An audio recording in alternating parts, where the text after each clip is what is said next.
Pag-usapan naman natin ngayon ang tungkol kay arithmetic series. So kapag sinabi nating arithmetic series, ito yung kukunan natin yung sum ng sequence. So ang formula natin is S sub n is equal to n over 2 times a sub 1 plus a sub n.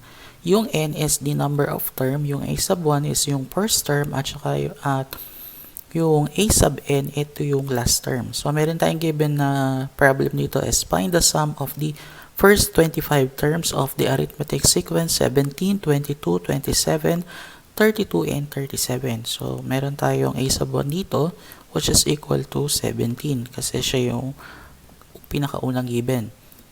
Yung n natin ay meron tayong 25 kasi andyan, first 25 terms. So, yung letter D natin or yung common difference natin ay 22 minus 17.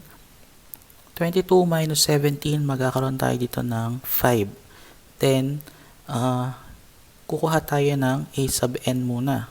Kasi yun yung kulang. Kasi meron na tayong a sub 1 which is 17. Yung n natin, meron na tayong 25. Yung a sub n na lang ang kulang. So, para magkaroon tayo ng a sub n, gamit tayo ng formula. A sub n is equal to a sub 1 plus n minus 1 times d. Yung a sub n natin ay a sub 25 is equal to a sub 1 ay 17 plus 25 minus 1 times yung d natin which is 5.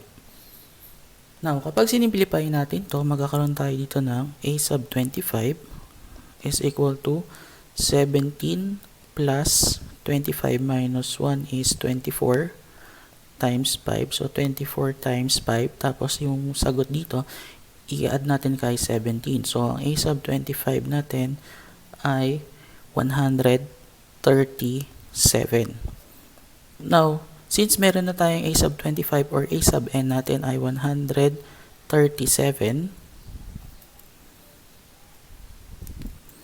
this is 137. So, pwede na tayong gumamit or pwede na natin kunin yung sum of the first 25 terms. Yung S sub 25 natin is equal to sulat muna natin yung formula. So, magkakaroon tayo dito ng S sub n is equal to n over 2 times a sub 1 plus a sub n. Yung S sub n natin is considered as S sub 25 is equal to n is equal to 25 over 2. Yung a sub 1 natin ay 17 plus 137 kasi yung a sub n natin ay 137. Now, pag sinimplify natin yung given, magkakaroon tayo ng 17 plus 137. Magkakaroon tayo dito ng S25 is equal to 25 over 2. Si 154 to. Tapos, pwede natin i-multiply kay 25 or i-divide natin kay 2 yung 145. Alin man sa dalawa. So, pwede tayo mag-multiply muna. So, magkakaroon tayo ng 25 times 154. So, kakaroon tayo ng sagot na S25 is equal to 3,850.